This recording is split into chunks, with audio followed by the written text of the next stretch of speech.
కేంద్రం ఇచ్చేలా లేదు, మనమే ఇద్దాం. దేని గురించి? ఇందిరమ్మ ఇండ్ల బకాయిల గురించి. అందరికీ 3,50,000 వచ్చి మిగతా 1,50,000 ఆగిపోయినాయి. అవి ఎక్కడి నుంచి రావాల్సిన నిధులు అంటే కేంద్రం నుంచి రావాల్సిన నిధులని రాష్ట్ర ప్రభుత్వం చెప్తున్నది. సో ఆ డబ్బులు ఆగిపోయినాయి. ఇప్పుడు ఆ 1,50,000 ఎందుకు ఆపిరంటే రాష్ట్రం వాటా 3,50,000 60,000 ఉంది, అది ఇచ్చేసిర్రు. కేంద్రం వాటా రావాలి, పెండింగ్లో ఉన్నది, అది ఇవ్వలే. అందుకనే పెయింట్ వేసినాక ఇస్తాం, గోడలు కట్టినాక ఇస్తాం, ప్రహరీ గోడ రంగులు వేసినాక ఇస్తాం, ఇట్లా రకరకాలుగా కొర్రీలు పెట్టిరు. అట్లా కూడా అంత రెడీ చేసుకుని 10-15-20 లక్షలు ఖర్చు పెట్టి ఇల్లు కట్టుకున్న తర్వాత కూడా ఇంకా చాలా మందికి చివరి విడత ఇందిరమ్మ బిల్లు ఇంకా రాలే. అయితే రాష్ట్ర ప్రభుత్వం ఏమంటుందంటే కేంద్రం ఇచ్చేలా లేదు, మనమే ఇద్దాం. ఇందిరమ్మ ఇండ్ల బకాయిలపై రాష్ట్ర సర్కార్ నిర్ణయం, చివరి దశ బిల్లులకు మోక్షం, 185 కోట్ల నిధుల విడుదల, 18,500 మందికి లబ్ధి, రేపు ఖాతాల్లో జమ కాబోతున్న సొమ్ము. సో ఫైనల్ బిల్ ఏదైతే ఉందో మీకు రావాల్సిన 1,50,000-1,60,000 ఆ డబ్బులు రాష్ట్ర ప్రభుత్వం మేము ఇస్తామని చెప్తున్నదట. కేంద్ర ప్రభుత్వం నుంచి అందాల్సిన PMAY నిధుల విడుదలలో నేటికి స్పష్టత లేకపోవడంతో ఇందిరమ్మ ఇండ్ల లబ్ధిదారులు ఇబ్బంది పడకుండా రాష్ట్ర ప్రభుత్వం తానే బిల్లుల చెల్లింపులకు సమాయత్తమైంది.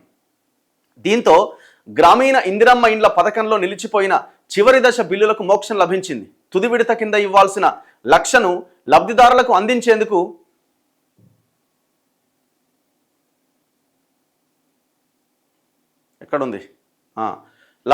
అందించేందుకు నిర్ణయం తీసుకుంది. ఈ మేరకు మార్చి వరకు పూర్తయిన ఇండ్ల చివరి దశ బిల్లుల కోసం 185 కోట్లను గృహ నిర్మాణ శాఖ విడుదల చేసింది. మార్చి వరకు కంప్లీట్ అయిన మాత్రమే అట.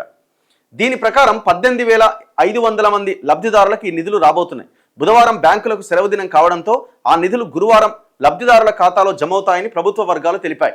అయితే రాష్ట్ర ప్రభుత్వం గ్రామీణ ప్రాంతాల్లో ప్రారంభించిన ఇందిరమ్మ ఇంటి పథకం కింద ఇల్లు మంజూరైన లబ్ధిదారులకు 4 దశల్లో 5 లక్షలు ఇస్తున్నది. ఈ పథకం కింద 2 దశల్లో కలిపి దాదాపు 7 లక్షల ఇండ్లు మంజూరు చేయగా వీటిలో ఇప్పటి వరకు దాదాపు 1,50,000 ఇండ్లు పూర్తయినాయి. అయితే ఇల్లు పూర్తయి నెలలు గడుస్తున్న చివరి బిల్లు కింద అందించాల్సిన ₹1,00,000 తమ ఖాతాల్లో జమ చేయకపోవడంపై లబ్ధిదారులు ఆందోళన వ్యక్తం చేస్తున్నారు. చివరి దశ కేంద్ర ప్రభుత్వ పథకమైన ప్రధానమంత్రి ఆవాస యోజన గ్రామీణ పథకం కింద అందే నిధులను కలిపి ఇవ్వాలని రాష్ట్ర ప్రభుత్వం భావించింది. ఈ పథకం కింద ఒక్కో ఇంటికి కేంద్రం 72,000 అందిస్తున్నది. రాష్ట్ర ప్రభుత్వం 28,000 కలిపి లబ్ధిదారులకు ఇవ్వాలని భావించింది. కేంద్రం ఆశించిన స్థాయిలో సహకరించలే. దీంతో పూర్తయిన 1,50,000 ఇండ్లకు ₹1,00,000 చొప్పున దాదాపు 1,500 కోట్ల వరకు చివరి బిల్లు నిలిచిపోయినట్టుగా సమాచారం. లబ్ధిదారుల ఆందోళన నేపథ్యంలో కేంద్ర నిధులతో సంబంధం లేకుండా రాష్ట్ర ప్రభుత్వం చెల్లింపులకు చర్యలు తీసుకున్నది. ఇప్పుడు చేసిన పేమెంట్లకు చెందిన ఖాతాలు సాంకేతికంగా కూడా మూసేయబోతున్నారు. దాంతో PMAYG కింద కేంద్రం ఇండ్లు మంజూరు చేస్తే మళ్ళీ ఈ ఇండ్లకు డబుల్ పేమెంట్ అయ్యేందుకు అవకాశం లేకుండా ఉంటుందని అధికారులు చెబుతున్నారు. అయితే కేంద్రం ఇచ్చిన ఆవాస్ ప్లస్ యాప్లో ఇప్పటికే గ్రామీణ ప్రాంతాల్లో 11 లక్షల ఇండ్ల వివరాలు నమోదు చేశాం.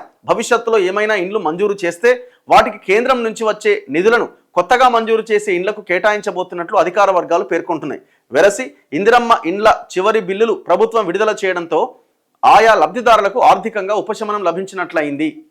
ఇప్పుడు ఈడేమో 1,500 కోట్లు పెండింగ్ అంటున్నారు, ఇక్కడ మీరు ఇచ్చేదేమో 185 కోట్లు. అంటే ఇట్లా అంటే కేంద్రంకి ఏమన్నా తెలుస్తుందేమో అని చెప్పి ఇట్లా ఒక చిన్న అమౌంట్ ఇస్తున్నారా ఎట్లా? అయినా ఇప్పుడు ఆల్మోస్ట్ 1,50,000 లెక్క చెప్తున్నారు జనం ఎక్కడికి పోయినా. మీరేమో 72 ప్లస్ 28 లక్ష లెక్క చెప్తున్నారు. ప్రజలు ఎక్కడికి పోయినా మాకు ఇంకా 1,50,000-1,60,000 రూపాయలు రావాలంటున్నారు.